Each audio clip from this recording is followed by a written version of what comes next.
te quiero Valencia. No hay nada en el mundo que me haga sentir lo mismo que siento por ti. Junto a ti.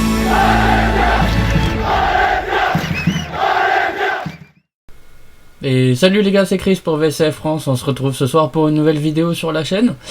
On va tout simplement revenir sur le match d'hier qui a opposé donc Valence à l'Athletic Bilbao, match qui se déroulait à Mestalla donc pour le compte de la 21e journée de Liga EA Sports. Les hommes de Rubén Baraja qui l'ont donc emporté sur le score de 1-0, un but de Hugo Duro au cours de la seconde période. Et donc au cours de cette vidéo, on va tout simplement analyser les principaux faits de jeu du match. On va commencer donc tout d'abord avec les enjeux qui étaient avant le match pour les deux équipes qui restaient sur une bonne dynamique. On va pouvoir le préciser juste après. Ensuite, on va aborder les faits marquants et quelques statistiques importantes que j'ai pu trouver pour illustrer mes propos. Dans un troisième temps, on va étudier les conséquences de cette victoire des hommes de Rubén Baraja sur le classement en Liga, et vous allez voir que ça commence à devenir fort intéressant, surtout pour Valence avec cette victoire. Ensuite, on abordera les tops et les flops, même si je vous spoil un petit peu, il y a très peu de flops sur ce match qui a été plutôt qualitatif des deux côtés, même s'il a été plutôt serré et pauvre en occasion de but. Et enfin, on parlera du prochain match pour les deux équipes en Liga, puisque Valence est éliminé de la Copa del Rey, mais il y aura un match de Copa del Rey pour nos amis de l'Athletic cette semaine, avant la prochaine journée, donc la 22e journée de Liga EA Sports le week-end prochain. Si le format vous plaît, comme d'habitude les gars, n'hésitez pas à lâcher un like, à vous abonner, à commenter. Bref, vous savez comment ça fonctionne, ça nous aide beaucoup pour le référencement et continuer à faire grandir la chaîne YouTube. On approche d'ailleurs des 400 abonnés. On vise pourquoi pas également les 500 assez rapidement. Si ça peut être réalisé, ce sera du bonus et ça viendra récompenser le travail qu'on a mis en place depuis quasiment un an maintenant sur la chaîne. On passe donc à la suite de la vidéo et on commence avec les enjeux de ce match, l'avant-match entre Valence et l'Athletic Bilbao. Comme premier les gars, on va détailler les enjeux et l'état de forme des deux équipes avant ce match d'hier soir à Mestalla. Du côté de Valence, on était sur une série de 5 matchs sans défaite, toutes compétitions confondues, et on était à 3 points du top 6, donc à 3 points des compétitions européennes.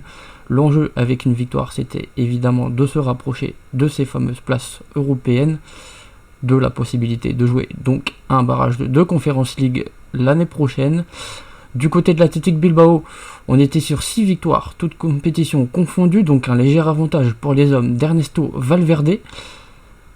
Et vous allez le voir plus tard, malheureusement pour les hommes de Valverde, cet avantage ne s'est pas traduit comptablement, puisqu'ils ont perdu sur le score de 1-0.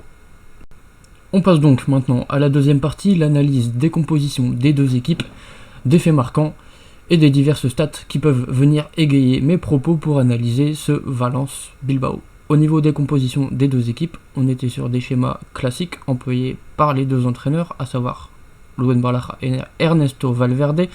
Du côté de Valence, on était sur un 4-4-2 à plat avec, pour seul changement notoire, le remplacement de Thierry Correa sur l'aile droite par Dimitri Foulquier et dans l'entrejeu, Guillamon qui reprend entre guillemets la place de Javi Guerra qui est entré en jeu au cours de la seconde période. Du côté des hommes d'Ernesto Valverde et de l'Athletic Bilbao, on avait un 4-2-3-1 classique avec Nico Williams qui a fait d'ailleurs un très bon match sur son aile gauche et Guruzeta en pointe et notre ami Sunset aussi juste derrière, un rôle de numéro 10 ou faux 9, ça dépend comment on l'interprète, qui lui aussi a fait un très bon match et a eu une grosse occasion, on pourra en parler juste après. Au niveau des faits de jeu marquants, comme j'ai pu le dire auparavant, on a assisté à un match assez pauvre en occasion, mais malgré tout, on a quand même eu quelques-unes à se mettre sous la dent, notamment en début de match, avec 2 belles occasions pour Nico Williams à la 9e et à la 28e minute, bien capté par notre portier géorgien Giorgi Mamardashvili. À la 47e minute, donc dans le temps additionnel de la première période, on a eu une timide réaction de Valence avec une tête au second poteau de Roman Yaremchuk qui malheureusement n'a pas trouvé le chemin des filets. Au retour des vestiaires, on a eu une très belle occasion pour l'Athletic avec une frappe qui passait juste à côté du poteau droit de Mamardashvili. Une occasion créée par Sunset, dont j'ai pu parler juste auparavant, qui a fait un très bon match, notamment avec également son compère sur le fond de l'attaque, Nico Williams. À la 61e minute, arrivait la délivrance pour les hommes de Louben Balaja. Encore une fois, un caviar déposé par notre capitaine et latéral gauche, José Luis Gaya.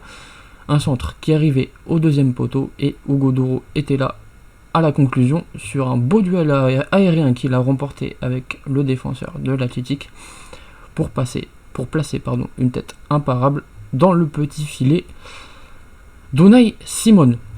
Et enfin, on avait une grosse occasion pour les Leones de Bilbao à la 80e minute d'Unai, qui malheureusement était très très bien détourné par Georgi Mamardashvili, qui confirmait encore une fois son très bon match. Et heureusement, il a sauvé les 3 points ce soir-là, donc hier soir, pour les hommes de Louben Balaja. Au niveau des statistiques, comme on peut le voir sur la capture d'écran du site flashscore.fr, au niveau des expected goals, tout d'abord, donc les chances de but que se sont créées les deux équipes, on s'aperçoit qu'au final, Valence a créé plus d'occasions de but que l'Athletic Bilbao, avec des expected goals respectivement à 0,89 contre 0,40 pour les hommes d'Ernesto Valverde.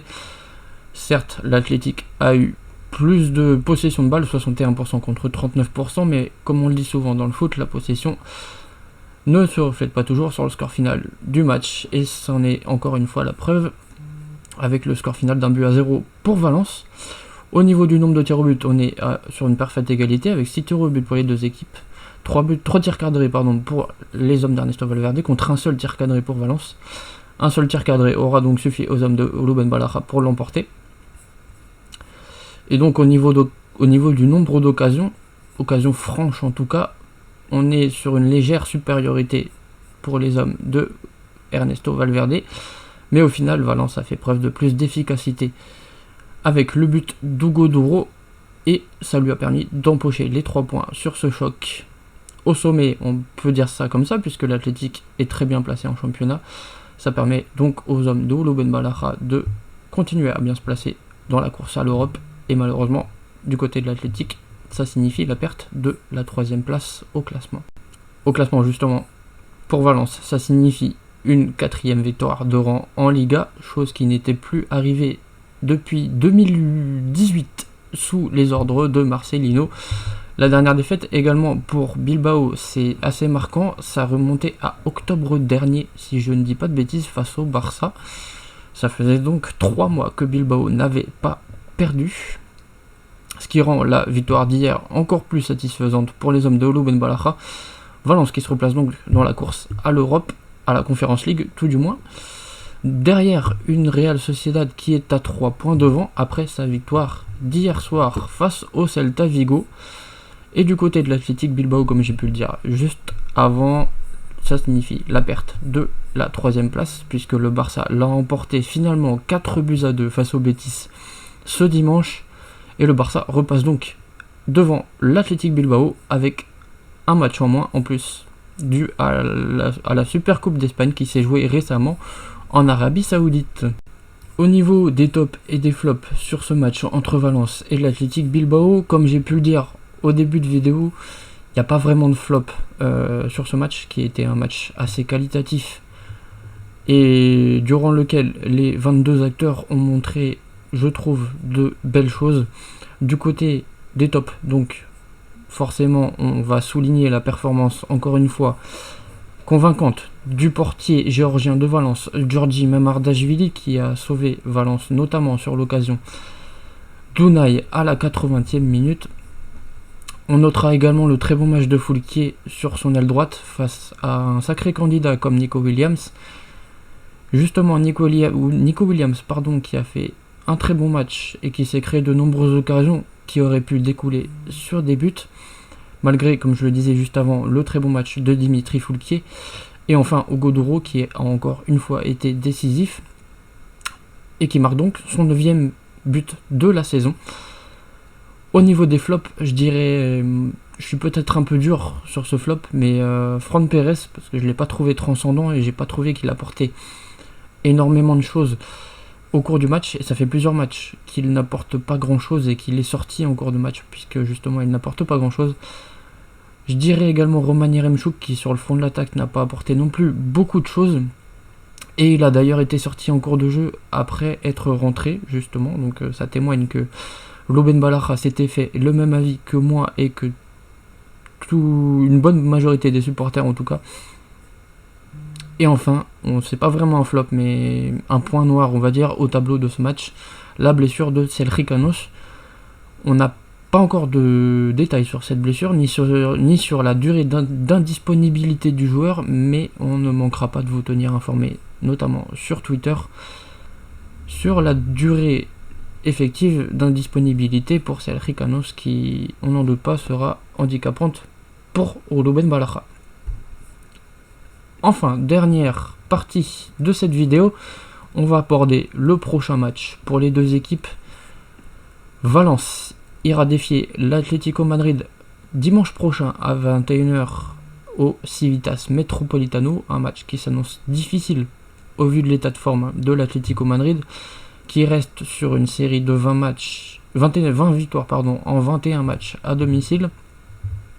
Et de son côté, l'Athletic Bilbao aura une semaine chargée avec la réception du Barça en Copa del Rey mercredi et un déplacement à Cadiz dimanche prochain à 16h15. Voilà les gars, c'est tout pour moi, c'est la fin de cette vidéo. De mon côté, il ne me reste plus qu'à vous souhaiter une très bonne soirée. On se retrouve très vite dès la semaine prochaine avec une nouvelle vidéo qui traitera de l'histoire de Valence, une première partie en tout cas sur l'histoire du club. On commencera de la fondation du club en 1919 jusqu'aux années 1940, et si le format vous plaît, on continuera cette série de vidéos jusqu'à l'ère moderne, donc jusqu'aux années 2020. N'hésitez pas à vous abonner, à commenter, à partager, à liker si la vidéo vous a plu, et on conclut cette vidéo avec le traditionnel Amun Balamfia.